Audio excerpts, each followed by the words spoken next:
what was your most memorable thing that happened in WWE this past 7 days. R-Truth over Pete Dunne. Or Butch. Which one was it? Butch? Brian?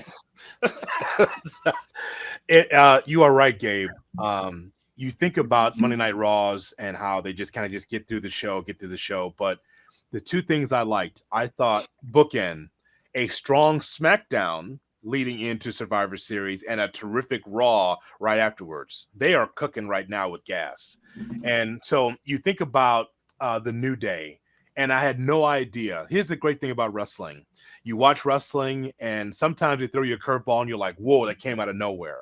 I'm telling you that what happened with the New Day, in which all of a sudden Big E is the babyface, and he always is, and that shocking end where you've got the other two, Woods and Kingston, turning on Big E. It's like, whoa, we didn't expect all that blowback. So I thought that was a great segment. Now, here's the thing, Brian. As far as we know, Big E can't do anything about it except just take it because of his injury situation. But I just thought a fresh coat of paint on the New Day, whereas Woods and Kingston are heels. Thumbs up to that. Yeah, I mean, that did give me hope that we will see E in the ring again one day, and that is the ultimate payoff to this. I hope they're able to move things forward. I hope they keep those guys top of mind, because to me, the funny thing is Saturday Survivor Series was okay. I mean, we had expectations, you expected different things, but like the show in general was just okay. The New Day storytelling the last few weeks and then reading the Big E piece that day on the Players Tribune, that got me to watch Raw live. That doesn't happen often. I'm usually start behind so I can fast forward through stuff. That hooked me live, and like you said, did not see that coming in the slightest. Like E comes out, it's like, great, we get that pop. I was like, whoa, those two are turning heel, and I hope they can continue moving forward. And that was one of 10 amazing moments on Monday, which is the best part of all of this right now. I guess for me, to me, this solidified that we're not going to see Big E.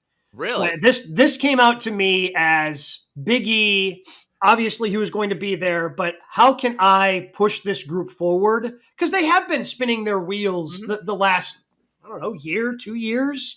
You know, when they said we hadn't seen Big E on Monday Night Raw in almost 4 years, I was, whoa, it's been that long already without Big E. So this group is spinning their wheels. And to me, you know, with Big E coming out there, okay, this is my parting gift. I can continue to push this legacy of the New Day by being the guy that they, man, that was even Big E's, you know, Big E's significant other was going after Kofi and Xavier Woods, you know, taking shots at their, one's being vegan, one having, I believe, a child-ass palate was the eating habits of Xavier Woods were described as.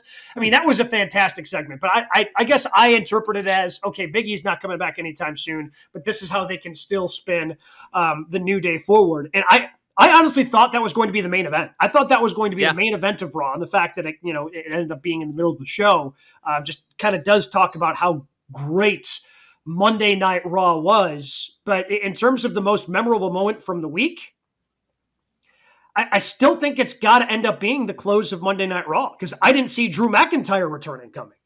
Like, okay, who took out Jay in the back? All right, we got to figure this out. Who is going to be? I just assumed it was going to be Solo, and that was going to be how they continue to spin old bloodline versus new bloodline forward. The fact that it was Drew McIntyre, now we've got to know a whole nother wrench into this whole thing of, okay, what are Drew's motivations? Is he still going after CM Punk? Who is he upset with? Does he want a shot at Roman Reigns? And is he going to try to prevent Roman from, ascending once again? It's because he's got a lot of the same complaints that Seth and Kevin Owens, and they've gone head to head a number of times, over the last couple of years. So I'm intrigued as to, okay, what's the direction of this whole thing? Where's Drew going? So I'm going with Drew McIntyre being the most memorable moment, because as much I enjoyed Survivor Series, I thought it was fun. Ended up being pretty predictable, although I thought that the new bloodline was going to win at the end.